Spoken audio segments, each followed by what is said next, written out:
kali ini, pada video pembelajaran ini kita akan membahas materi ekonomi kelas 10 SMA untuk KD yang kedua, yaitu masalah ekonomi dalam sistem ekonomi.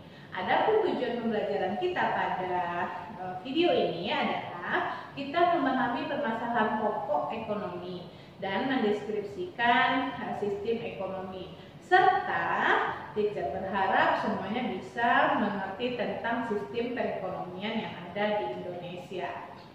Nah, untuk masalah pokok ekonomi dapat dilihat dari sudut pandang pembahasannya. Nah, yang pertama kita masuk permasalahan pokok ekonomi yang pertama, yaitu adalah permasalahan pokok ekonomi klasik. Nah, pada kegiatan produksi terdapat beberapa masalah. Nah, apa masalah ekonominya pada kegiatan produksi? Adalah pengadaan input atau penyediaan input. Input di sini dimaksud adalah bahan baku ya untuk memproduksi suatu barang. Kemudian masalah produksi lainnya adalah proses menciptakan suatu barang tersebut, karena pada ekonomi klasik itu semuanya dikerjakan dengan tenaga sumber daya manusia. Belum ada mesin pada saat itu.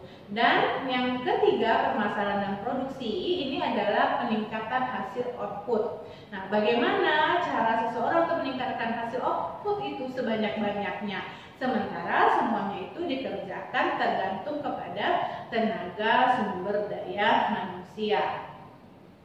Kemudian dalam permasalahan pokok ekonomi klasik ini, walaupun barang dan jasa itu tersedia, namun jika tidak terdistribusikan dengan baik, maka barang dan jasa tersebut tidak sampai ke tangan konsumen dan tidak dapat digunakan untuk dikonsumsi. Dan yang ketiga, permasalahan pokok ekonomi klasik ini adalah permasalahan konsumsi. Adalah suatu kegiatan menggunakan barang dan jasa dengan tujuan memenuhi kebutuhan.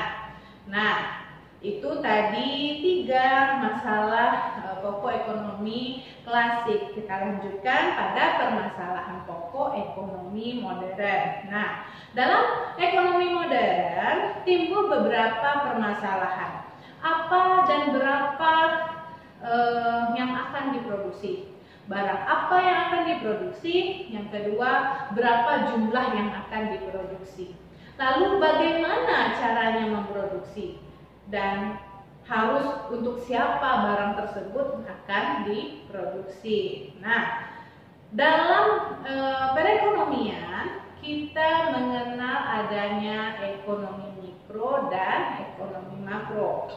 Pada video sebelumnya, teacher pernah menjelaskan apa itu ekonomi mikro dan apa itu ekonomi makro. Kalau ekonomi mikro ini, dia mempelajari perilaku individu dan rumah tangga perusahaan dalam membuat keputusan serta alokasi sumber daya yang terbatas.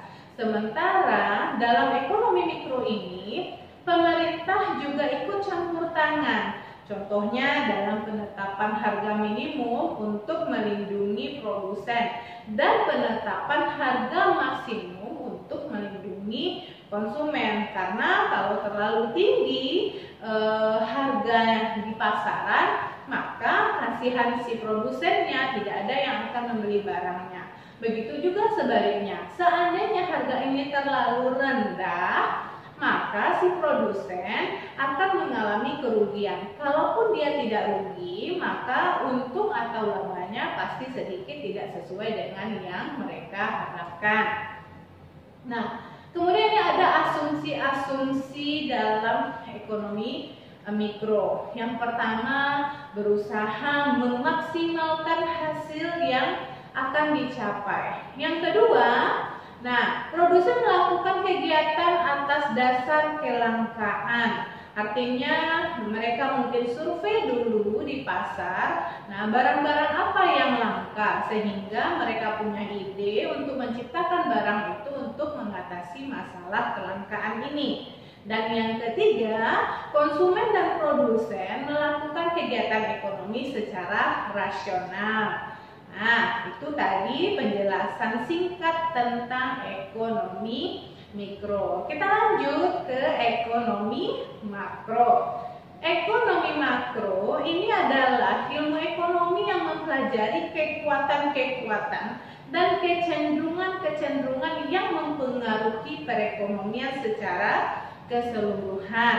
Nah, ada beberapa indikator prestasi kegiatan ekonomi mikro. Yang pertama ada neraca perdagangan dan neraca pembayaran. Nah, apa itu neraca perdagangan?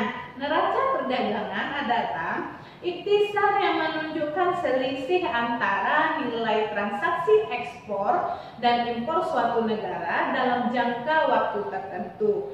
Nah, dalam neraca perdagangan ini, apabila suatu negara dikatakan positif, apabila nilai ekspor melebihi dari nilai impor, maka pada saat ini terjadilah surplus perdagangan. Sebaliknya, jika neraca perdagangan suatu negara dikatakan negatif, apabila nilai ekspor kecil dari nilai impor, maka pada saat ini terjadi defisit perdagangan. Nah, itu tentang neraca perdagangan. Lalu apa bedanya dengan neraca pembayaran?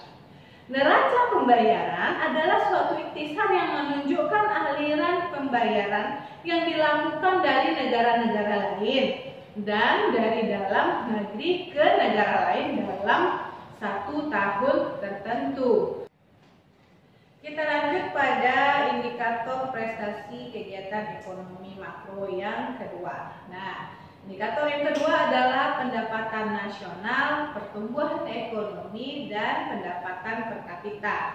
Yang ketiga adalah penggunaan tenaga kerja dan pengangguran. Yang keempat, keadaan perubahan harga-harga atau inflasi. Dan yang terakhir, indikator prestasi kegiatan ekonomi makro adalah kestabilan kurs mata uang dalam negeri. Sampai di sini dulu pembahasan kita pada video ini. Sampai jumpa pada video-video berikutnya.